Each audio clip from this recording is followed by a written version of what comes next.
सूरज तो धगावा लगे लग जा पे नीचे जा बहु पंडित ना वहीं तो पाई का क्या रखा जी हल्दी गलती नहीं करी पंडित जी ऐसे ना खाऊंगी ये ऊपर से नहीं बड़ी चावल सही सही पारी ऐसी ऊपर से भी है अगरबत्ती बहु का भाव वो एक तो एकदम लाई उधर का गौ नहीं बना गाँव का नाम बना है गाँव का नाम आए देखिए पानी चले लग हाँ ज्यादा खिलाया वो पानी में मत कोई से है गिलास वो धर है 5 डिब्बा में ले गिलास तो इतनी बड़ी है कि वो निकाल नहीं सकती। ठीक है लो नौका नौका बस हुई मिल गई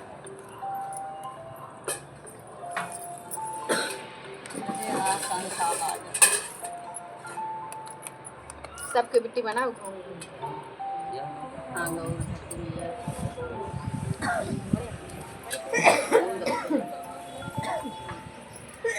चाटू सब भर लग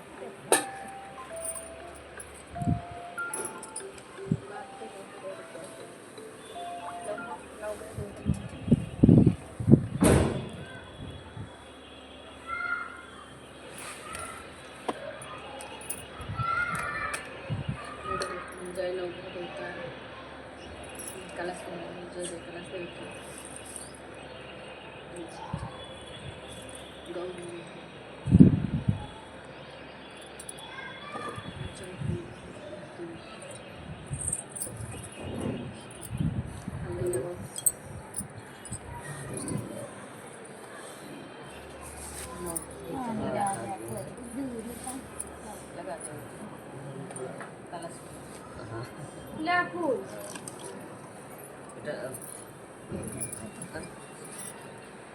लगा दो कलश में हाँ मोबाइल नीचे रखा है हम लोग ऊपर है थोड़ा सा कलश में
यूरिया बन के बाहर ये काई थी गिरा दो राजेश पंडित जी काने बना सही है अभी में झूठ आ गए चल चल फिर के बना एक ही जगह फाइट कर पंडित जी के शकल तो दिखाओगे ना कहीं उधर से बना थोड़ा थोड़ा घूम दिया दोनों हाथ लगाओ ऐसा रखा जाओ इतना दारू तो नहीं आए भाई क्या भाई तो हाँ हाँ दोनों जानकारी ये सिस्टम सही नहीं है चावल पकड़ा के लो चावल क्या बताना नहीं है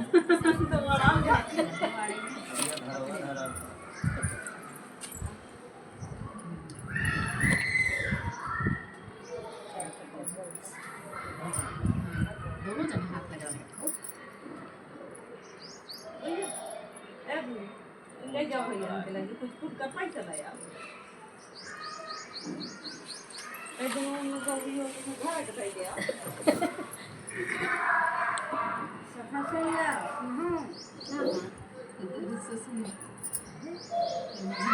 जी ना बैठ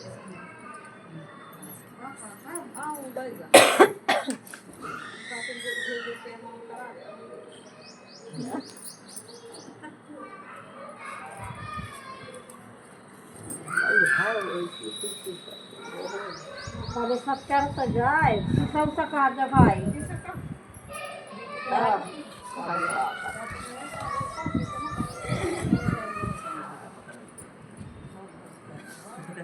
हाथ लगा लो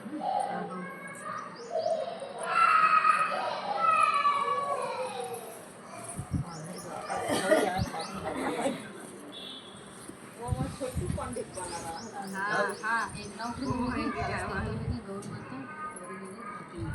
सब देवी देवता राम देवता कुल देवता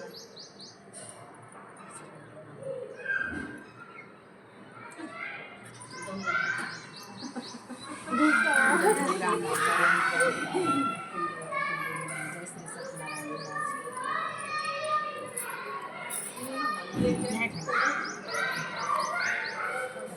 अब सब लोग कैसे चल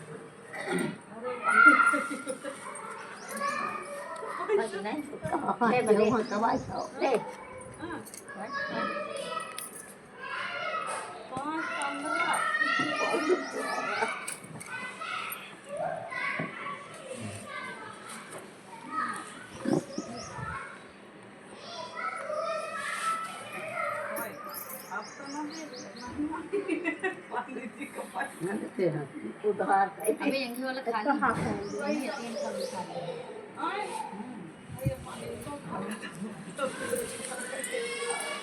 एक एक रुपये का सिक्का धरा जाता है। दीदी 120 धरा हुआ तुम सब कह रहा है एक में नहीं पड़ वही का ये वाली एक सही क्या मानिए फिर धरा ये सही क्या लेकिन बाजी कहीं गाँव में चढ़ा यहाँ चढ़ा। बहुत ले एक हजार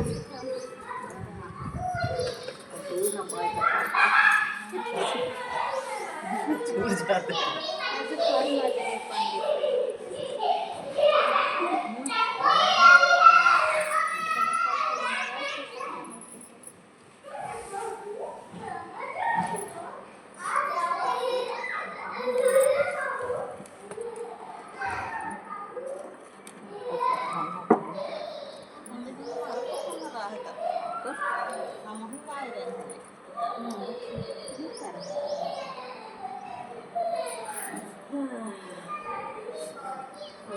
सत्यनारायण भगवान की जय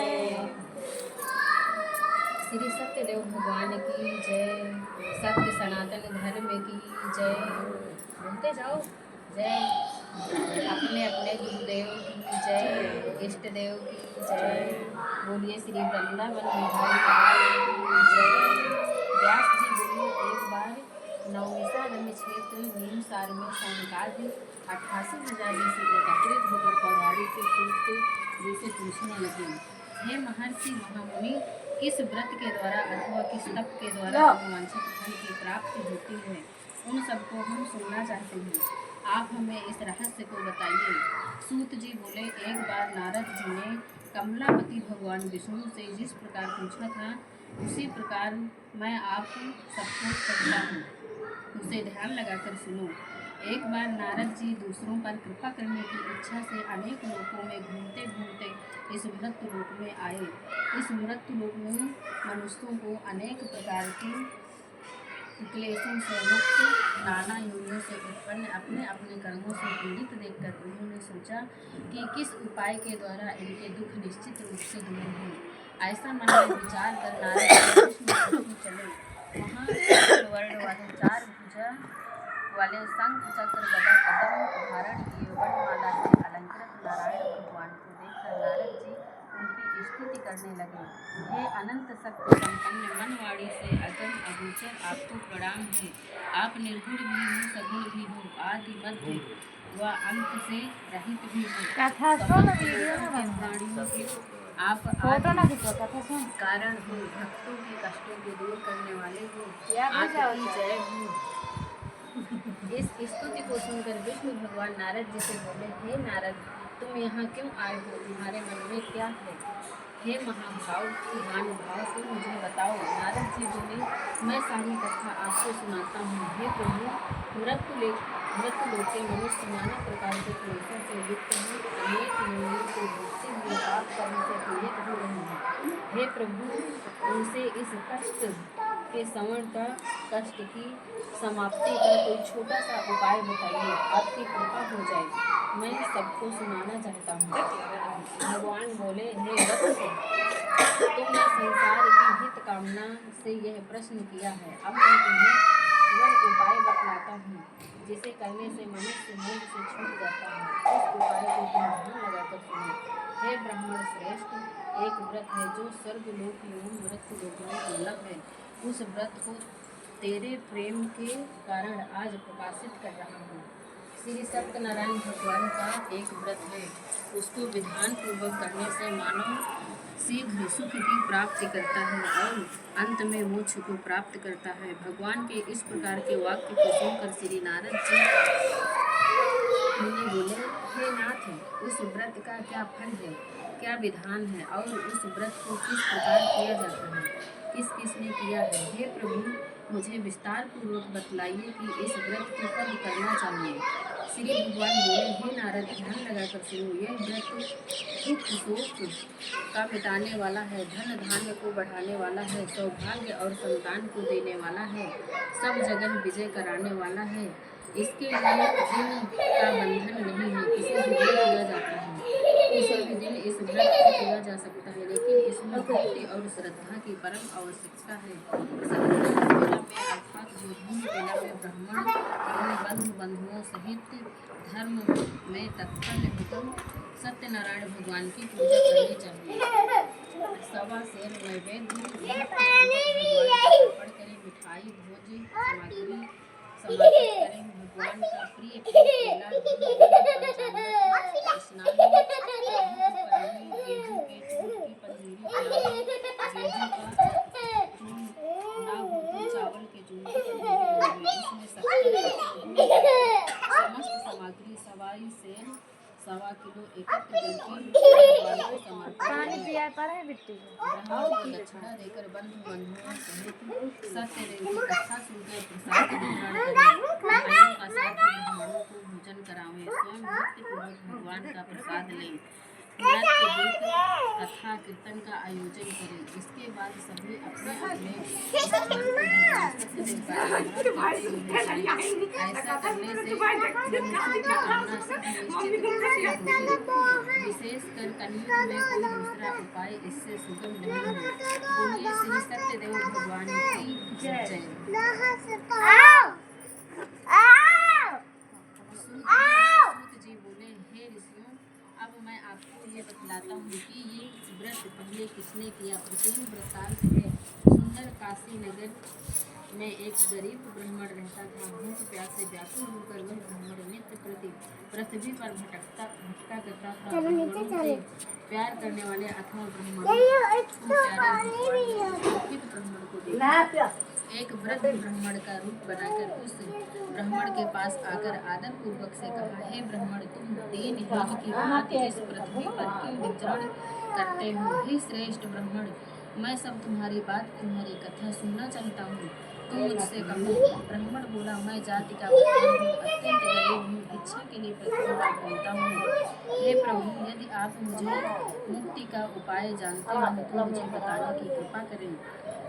वृद्ध ब्राह्मण बोले, हे ब्राह्मण, सत्यनारायण भगवान जो विष्णु स्वरूप हैं, वांछित धर्म आज्ञा देने वाले हैं, अर्थात मनोकामना को पूरा करने वाले हैं, उन्हीं का तुम पूजन करो और उस उत्तम व्रत को करो जिसके करने से मानो समस्त दुखों से छूट जाता है।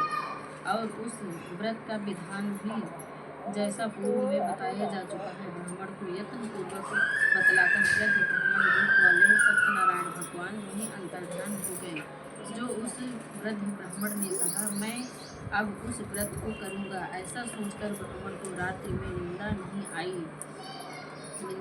तब प्रातःकाल उठकर सत्यनारायण का आज मैं व्रत करूँगा ऐसा संकल्प करके मन में विचार किया या हाथ में जल लेकर संकल्प करके वह ब्राह्मण भिक्षा के लिए चला गया। उस दिन ब्राह्मण को भिक्षा में बहुत अधिक धन मिला। उससे उसने बंधु बंधुओं के साथ सत्यदेव व्रत का आचरण किया। उस व्रत के प्रभाव से ब्राह्मण के सारे दुखों का मुक्त हो गया, सारी संपत्तियों से मुक्त हो गया। तब से उस ब्राह्मण ने प्रत्येक महीने उस व्रत को किया। व्रत को करने से वह ब्राह्मण सारे पापों से मुक्त हो गया और दुर्लभ मोक्ष को उसने प्राप्त किया। इस व्रत को पृथ्वी पर जो भी करेगा उस मनुष्य के सारे दुख दूर हो जाएंगे। ऐसा नारायण भगवान ने नारद जी से कहा था। हे ब्राह्मणों, वही वृत्तांत मैंने आपको बतला दिया और अब आपसे क्या कहूँ। ऋषि बोले, उस ब्राह्मण से इस व्रत की महिमा सुनकर क्या किसी और ने भी इस हे मुनिराज, उस संपूर्ण यथार्थ को हम सुनना चाहते हैं।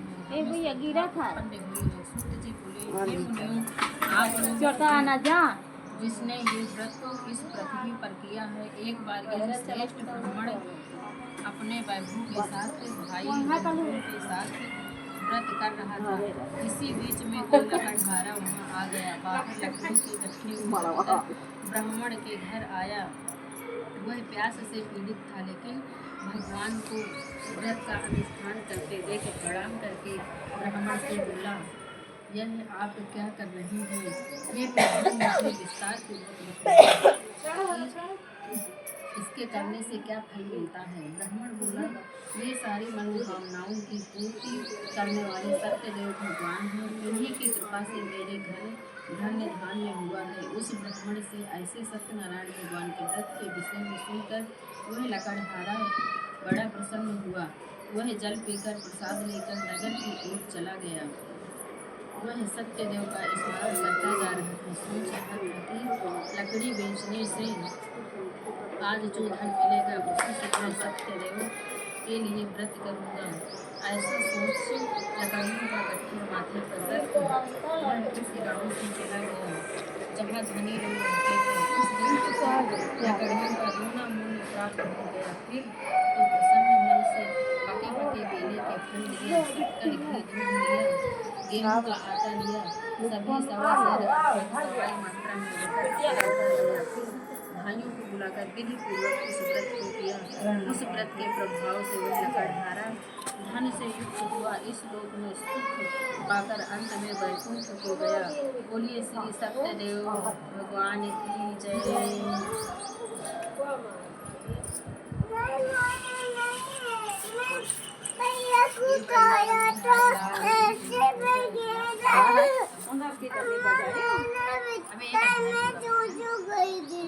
बहुत गंदा चीज है।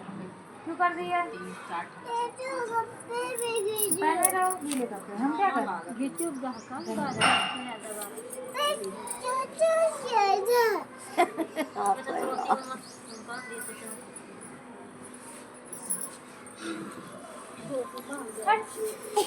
बहुत ज्यादा लड़की बताइए नहीं। छोड़ छोड़, मुझे कपड़े लाने।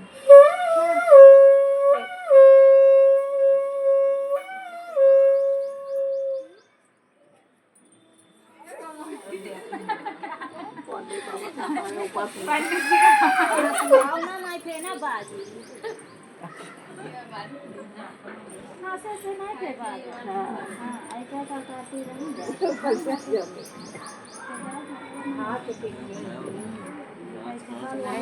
खाना खा के खत्म पंडित खाए में भरिया होती पास लाके तो पता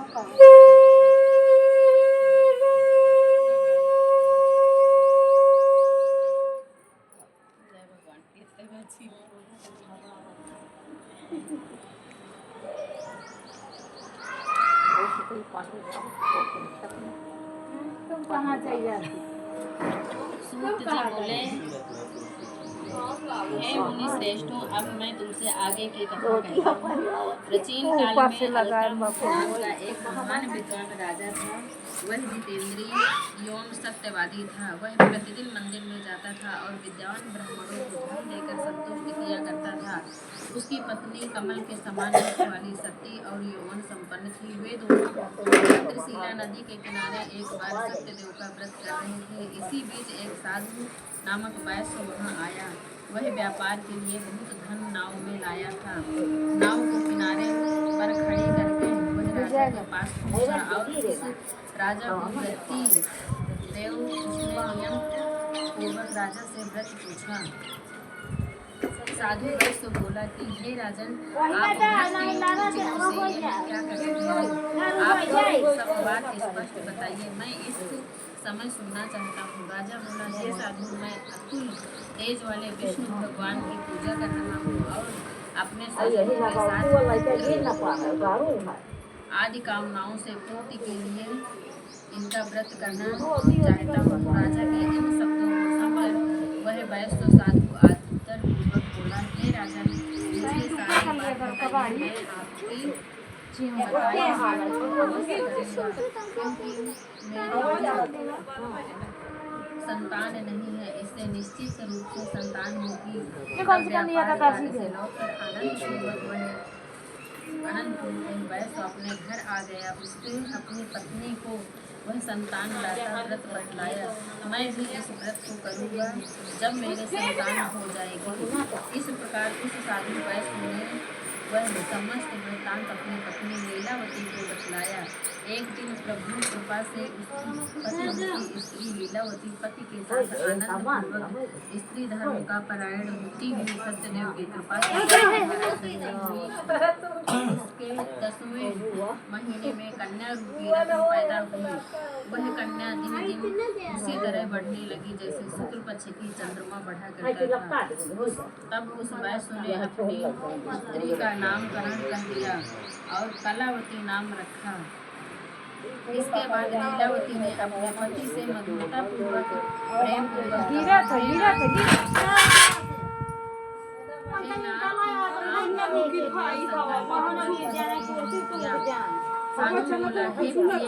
इस कार्य को विवाह के समय करेंगे।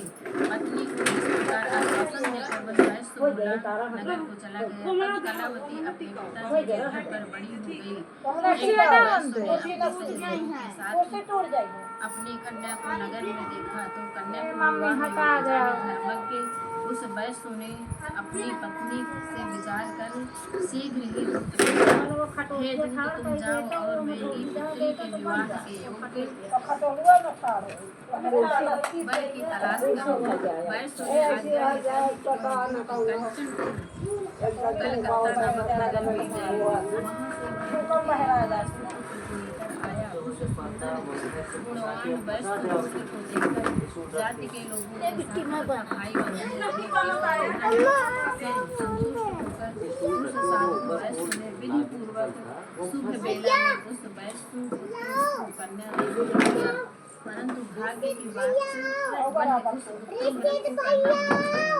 तो सत्यदेव स्वामी उससे विवाह के समय से ही नाराज हो गए।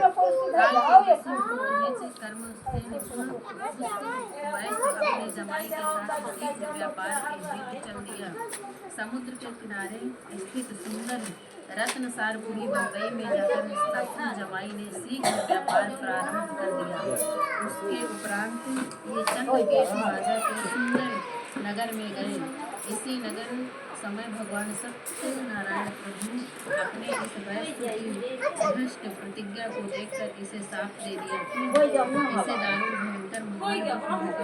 भयंकर चंद्रकेतु के खजाने को चोरों ने चुराया और चोर वहाँ आ गए जहाँ ये दोनों ससुर जमाई पीछे राजा के दूत और आगे आगे चोर आते जाते डर कर वहीं रख ससुर जमाई के साथ वे चोर गायब हो गए। इसके उपरांत वे राजा के दूत उस स्थान पर आ गए जहाँ ये स्वजन वैश्य पुत्र थे। राजा के धन को वहाँ देख उन दोनों वैश्य पुत्रों को बांध कर ले गए। प्रसन्नतापूर्वक वे दूत राजा के पास आए और बोले, महाराज, ये दो चोर हमें पकड़ कर ले आए हैं। इन्हें देखकर हमें आप आज्ञा दीजिए। राजा से आज्ञा पाकर शीघ्र उन दोनों को दृढ़ बांधकर बिना विचार किए ही जेल में डाल दिया। ये सत्यदेव की बात किसी ने नहीं सुनी और उसका धन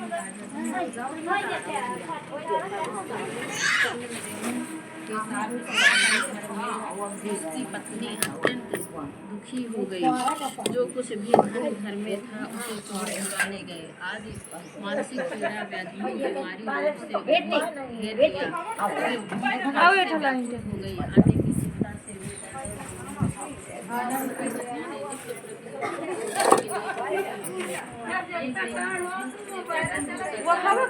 ब्राह्मण के घर गई। वहाँ जाकर उसने सत्यनारायण भगवान के व्रत को देखा। वहाँ बैठकर उसने भगवान से वरदान मांगा, प्रसाद लिया और रात्रि के समय घर की तरफ चल दी। माता लीलावती ने कलावती को रात्रि में आया देखकर प्रेम से इतनी रात तुमने तुम्हारे मन में क्या है? कन्या लीलावती ने शीघ्र ही अपनी माता से कहा, हे माँ, मैंने ब्राह्मणों के घर पर सिद्धि प्रदाता व्रत को सुना। कन्या के वाक्य को सुनकर वह लीलावती प्रसन्न होकर व्रत करने के लिए तैयार हो गई। उस पतिव्रता ने अपने इसीलिए कि उसके पति और जमाई शीघ्र घर आ जावे। उसने प्रभु से प्रार्थना की, मेरे पति और जमाई के अपराध को आप क्षमा कीजिए। इस व्रत से पुनः श्री सत्यनारायण भगवान प्रसन्न हो गए। उसी रात्रि को उस राजा चंद्रकेतु को भगवान ने शपथ दिया कि हे राजन, इन दोनों वैश्य बंदियों को प्रातः काल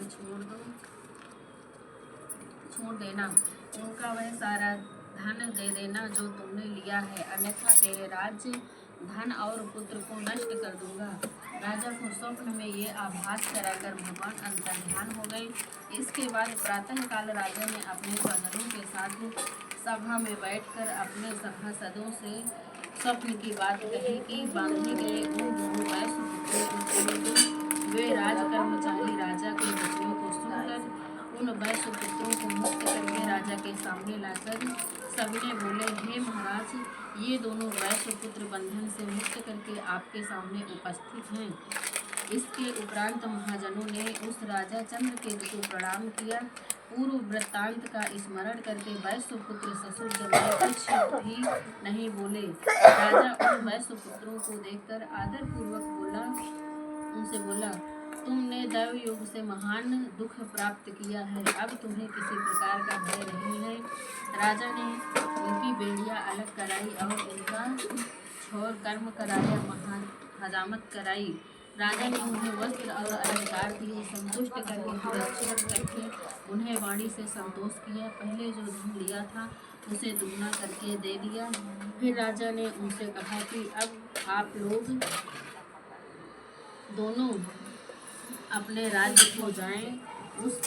उन दोनों वैश्य पुत्रों ने राजा को प्रणाम करके कहा कि अब आपकी कृपा से हम घर जाएंगे। ऐसा कहकर वे दोनों वैश्य पुत्र ससुर जमाई अपने घर को चले गए। बोलिए श्री सत्यनारायण भगवान की जय।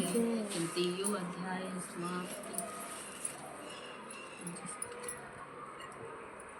बोलिए वृंदावन बिहारी लाल की जय।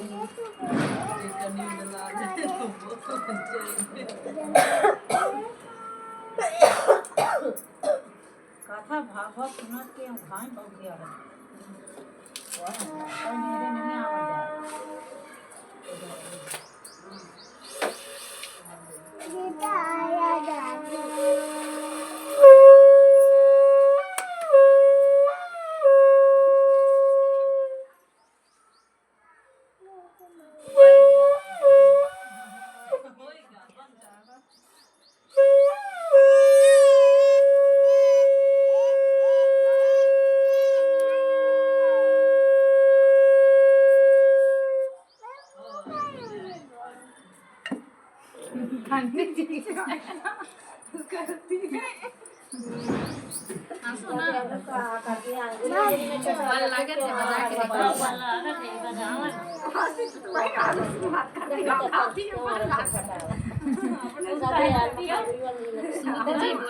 साधु वैश्य ने पहले मंगल विधान के साथ ब्राह्मणों को धन देकर यात्रा प्रारंभ की और अपने नगर की ओर चल दिया।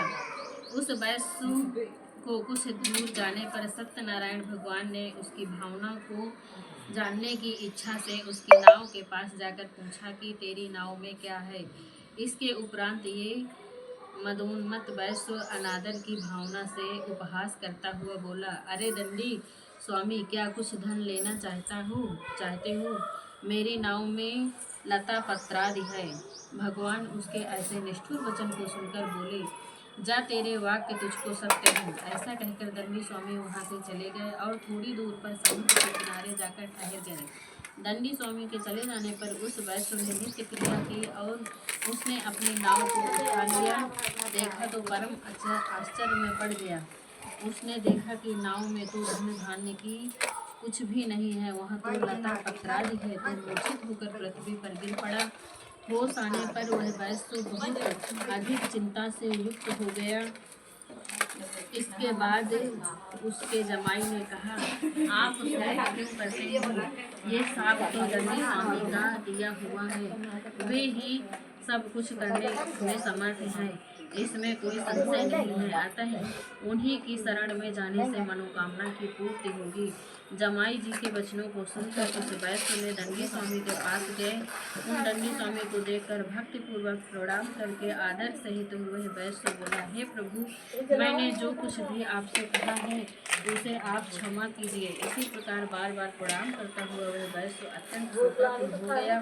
उस वैश्य पुत्र को विलाप करते देखकर दंडी स्वामी बोले, अरे मेरी पूजा से बहिर्मुख रहने वाले, अरे मेरी पूजा को न करने वाले, तू मत रो, मेरी बात सुन। अरे दुर्बुद्धि, तूने बार बार मेरी आज्ञा से दुख पाया है। भगवान के ऐसे वाक्य को सुनकर वह वैश्य पुत्र भगवान की स्तुति करने लगा, हे प्रभु, आपकी माया से ब्रह्मादि देवता भी मोहित हो जाते हैं। वे आपके गुण और स्वरूप को, आपकी लीला को नहीं जान पाते।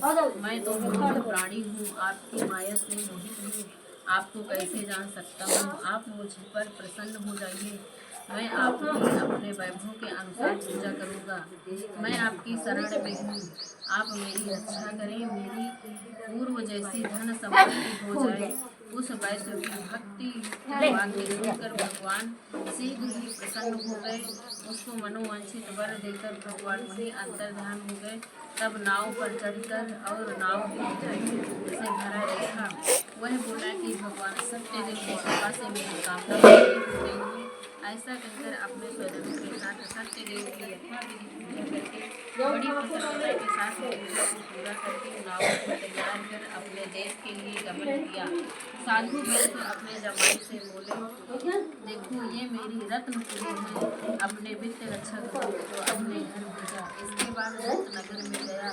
साधु वैश्य की पत्नी को देखकर वह हाथ जोड़कर उचित वाक्य बोला। नगर के समीप वैश्य साधु अपने जमाई जी के साथ बंधु वैद्य और बहुत से धन के साथ आए हैं। दूत के मुख से ये वाक्य सुनकर लीलावती बड़ी प्रसन्न हुई।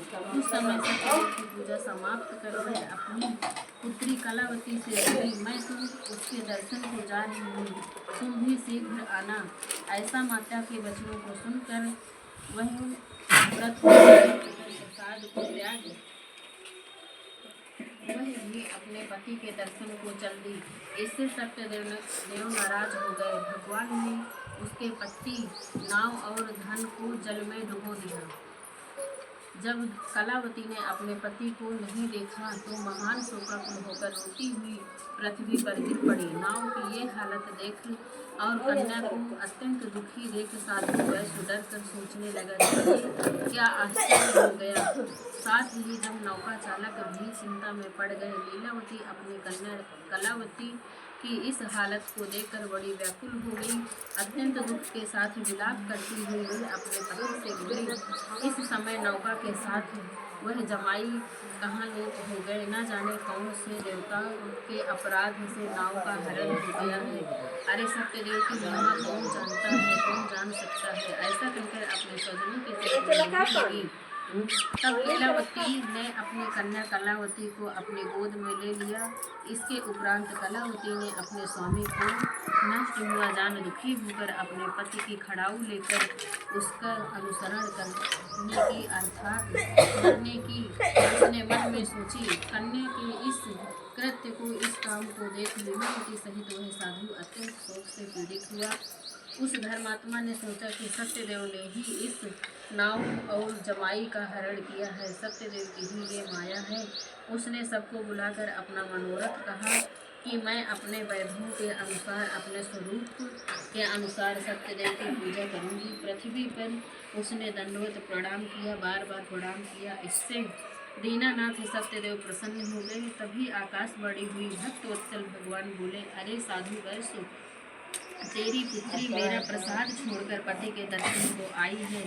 इसी कारण उस कन्या का पति अदृश्य हो गया है। ध्यान से सुनना, यदि वह जाकर प्रसाद लेकर पुनः आए तो उसे पति की अवश्य प्राप्ति होगी। लीलावती की इस आकाशवाणी को सुनकर शीघ्र ही अपने घर गई, प्रसाद को ग्रहण किया। पुनः आकर उसने अपने पति के दर्शन किए।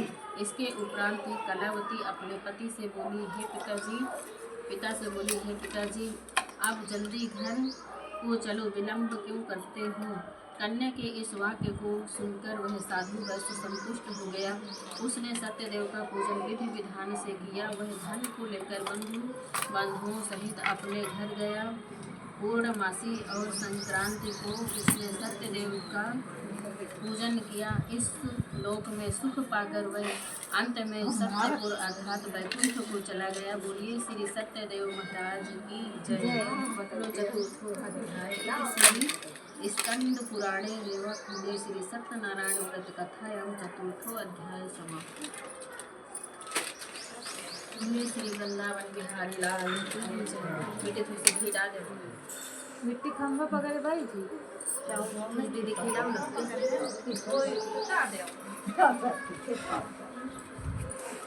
दोनों बाती आ जाए।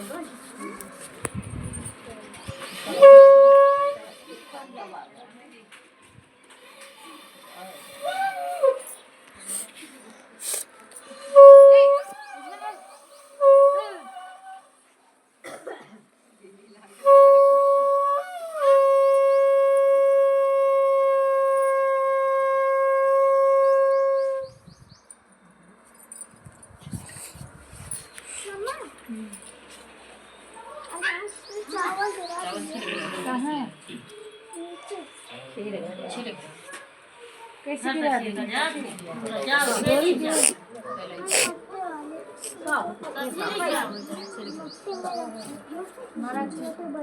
बड़ा अच्छा किया। देख ले उसके बाद कल सबसे धंधा है सीढ़ियन के बगल में जो धर रहा है नाम से थोड़ी नहीं है चावल और काट नहीं मैं कहा तो कर बहुत कुछ मचा है वही का वो लाइक जाके खींचा है कहाँ है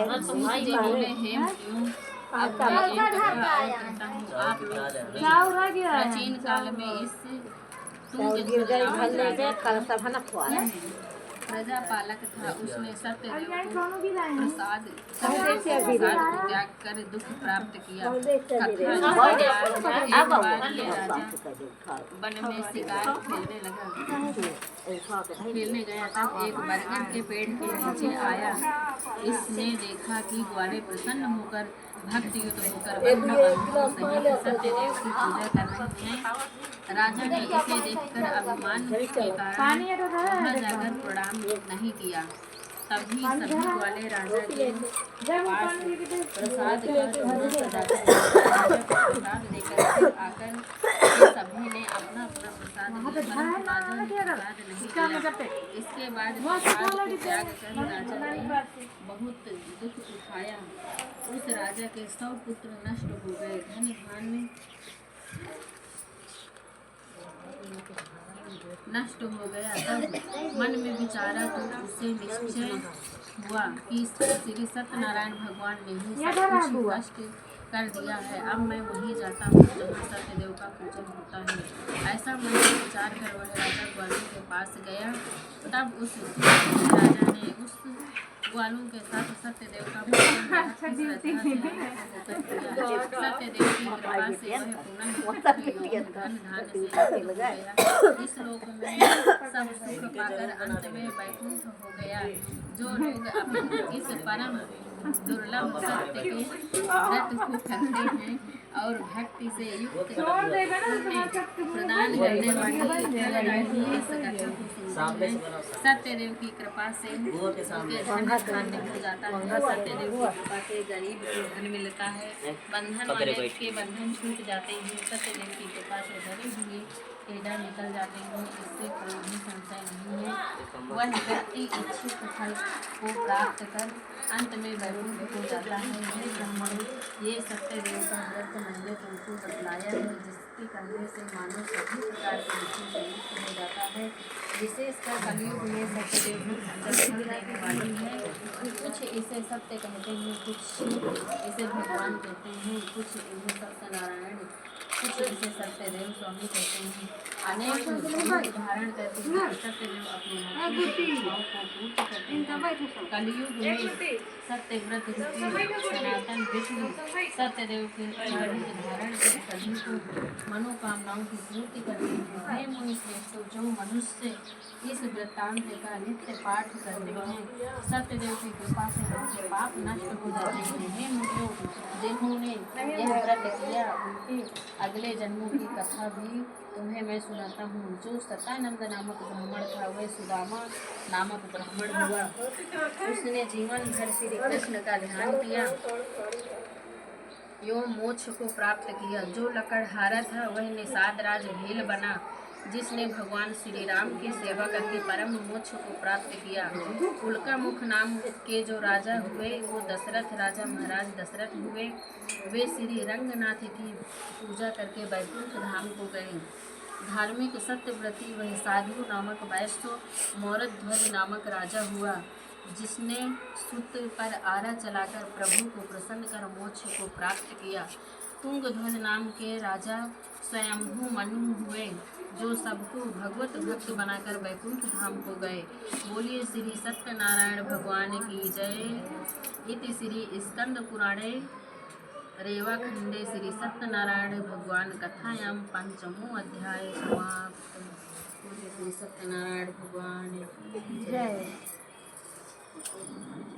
एकदम बजाऊंगी। ये मैंने डालो नीचे रख।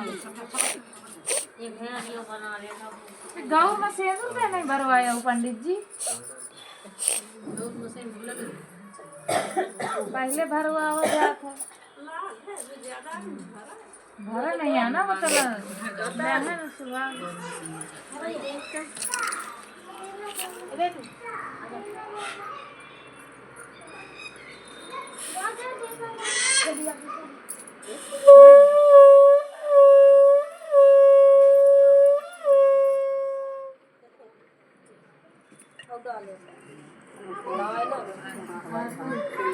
आदमी तो खड़े होके कर दे।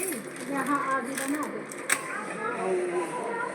लिट्टी बाई थी चुप लिट्टी ना करे कुछ ये ऊपर नीचे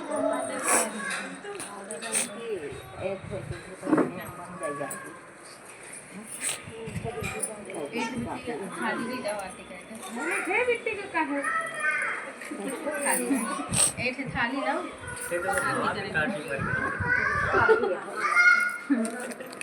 कैसा काली उठी हुई है बहुत जरूरत है और बिट्टी में खिला खाली लाओ हुआ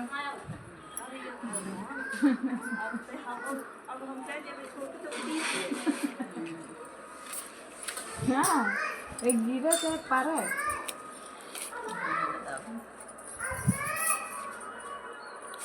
बाहर चलती तो हाँ हवा कुछ दिए हुए जाओ हुआ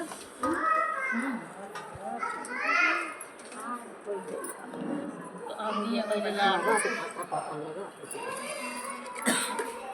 बैठ दे आओ मां तो चल जाओ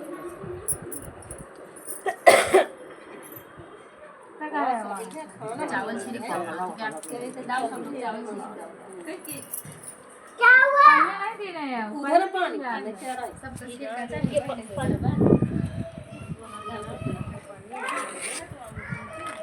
उन हाथी पकड़े वो झूठ गिलास वही नहीं लाओ दी सबका चावल ले गए मैं अगरबत्ती लाई थी ना अगरबत्ती वाली पन्नी दे दे वाह करिए करिए पन्नी में कहाँ है ये काहे का पन्नी पानी दे जा पानी का अगरबत्ती है इसे खाली कर दीजिए वही तो दे दो ये तो वही का दे दे हरी वाली भी दे दे पंडित हाँ पानी बाबा का सब का क्या हो दिया ना मिले बुआ कागज से ना बने खेती बाड़ियां ले बाती है जला चला जा रहा है उठ रही है एक छोट के भैया में भाई का बीच में क्या कौन कौन बना के धरा बोल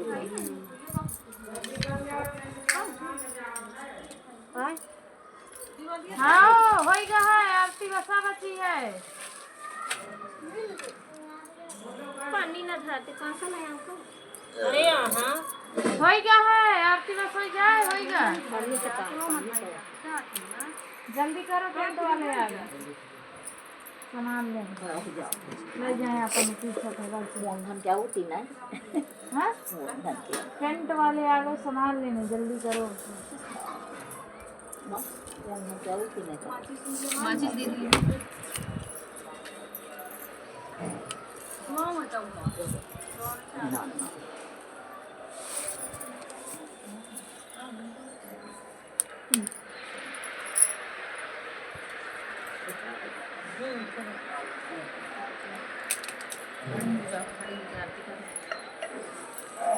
सबको खड़े हुआ होगा पंडित जी आओ पैसा दे घंटी नहीं है वो तुमको नहीं है वो अरे गाँव का घंटी लाया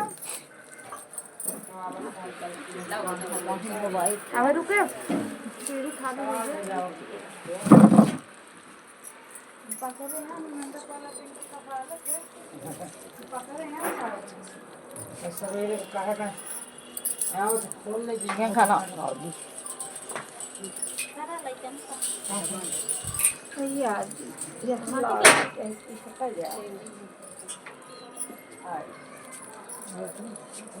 निकलवा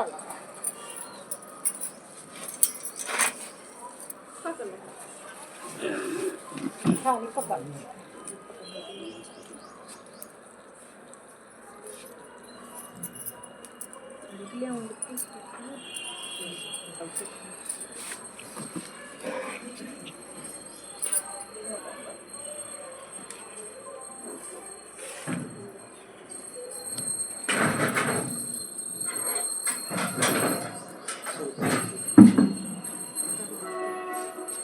ओम जय जगदीश हरे स्वामी जय जगदीश हरे भक्त जनों के संकट क्षण में दूर करे ओम जय जगदीश हरे जो ध्यावे फल पावे दुख दिन से मन का दुख संपत्ति घर आवे कष्ट मिटे सबका ओम जय जगदीश हरे मात पिता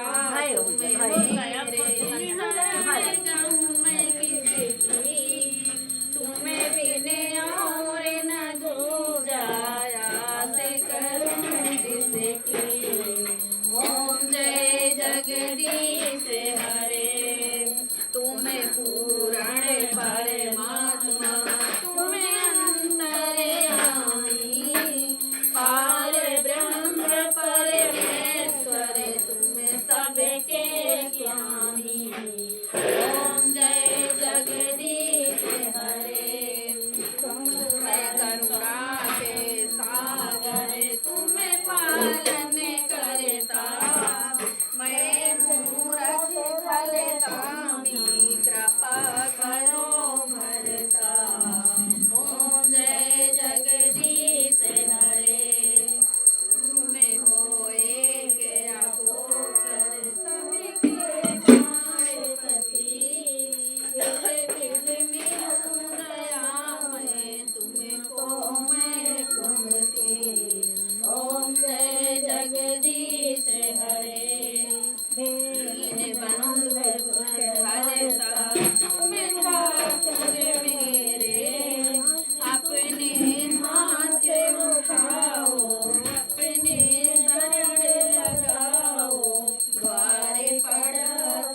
यही माथे धर गया तो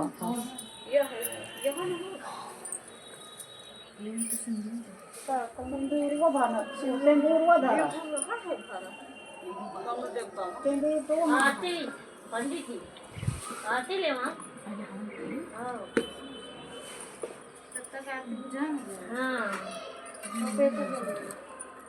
जाओ हमन कहाँ वो हमसे पूछ तो देवा मंगी वो थाली रोने में मरई है ना ले जाए वाले वो है ना धाई ना ली वही मन धरा सब भाई लाई जाओ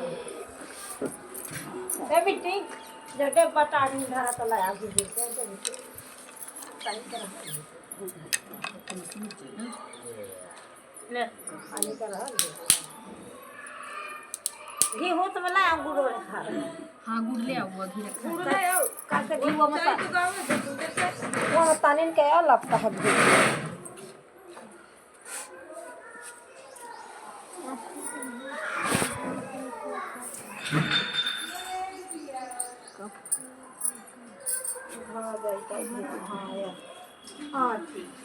नहीं लिया ले ले आओ सब आरती नहीं लिया सब देता ले उन्हें करा दे उसका नहीं लगता है पैसा रख के करा जा टेंशन करा जा खाली तुम खाली के पैसा रखो पहले नोट उठा रे उठा के या खुदानी हमका निपटा देंगे 5 मिनट मदीना वहाँ पे करवा लो ले रख दिए पैसे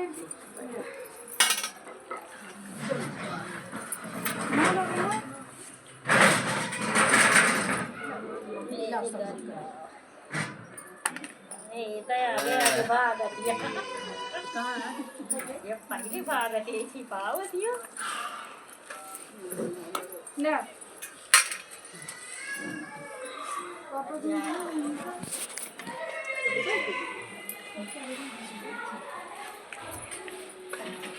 ये बुता नहीं जाओ ले आओ ले जाओ हम लाए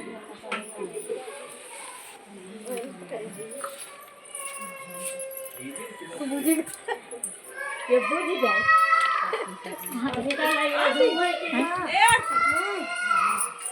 आरती ले लिया आरती आरती आरती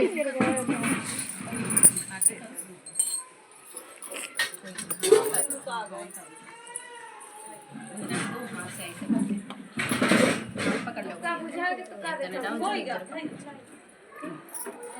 हाथ लगा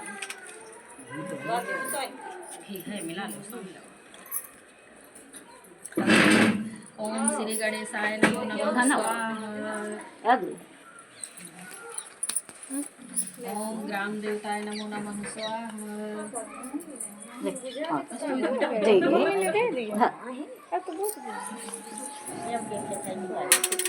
ओम ग्राम देवताय नमो नमः स्वाहा ओम इष्ट देवताय नमो नमः स्वाहा ओम ग्राम देवी मैया नमो नमः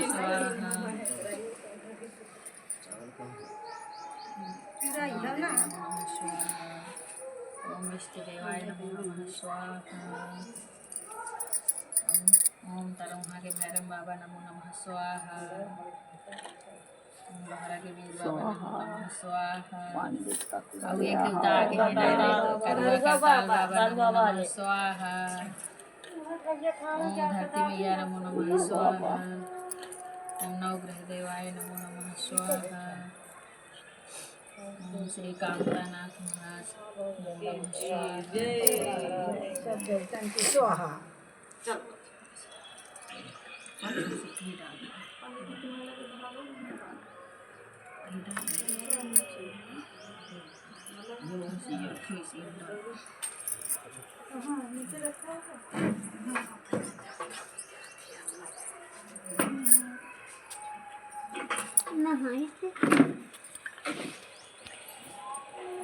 धागा ले आओ चाची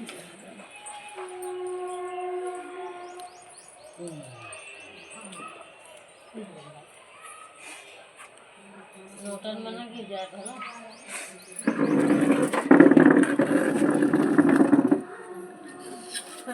आटे में कौन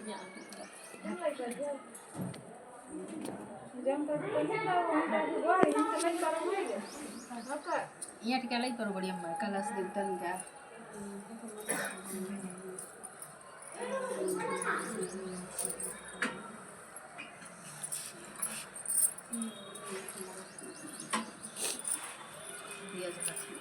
नीचे आया कैसा पापा अरे बस मैं कहा 10 बजे में जा मकान अपना खोल काटे तुम्हारे पास खोल कर लेकर चले जाएंगे मकान खोल लेके पैसे ना खोल ना प्रसाद ले लो प्रसाद का खा लो फोन पे तो भाई जाओ हम बच्चे आ जाएंगे आगे खेल लेंगे ये बाइक है रिक्शा में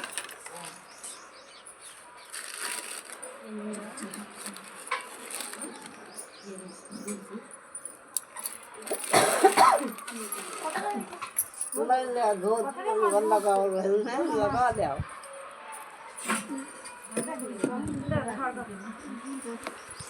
लगा और दो लगा मैं लगा ले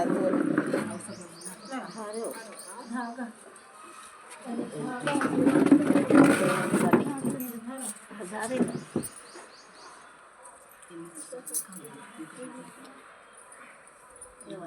निकाल दो फिर ऊपर से डाल ये डाल दो जो खा लो ओम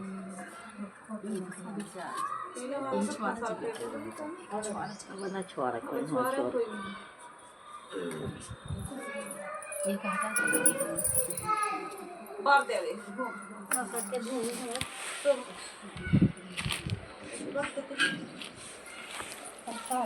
ये हुआ ना पा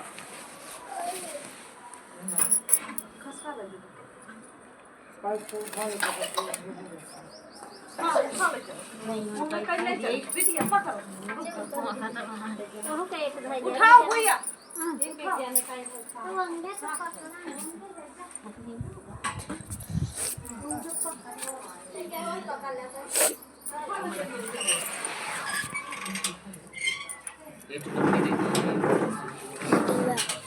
का गठिया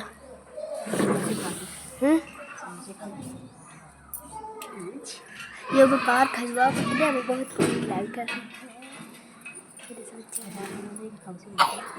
ऐसे फिर मैं बाद में प्लेट में निकाल देना सब्जी पूरी ठीक और चावल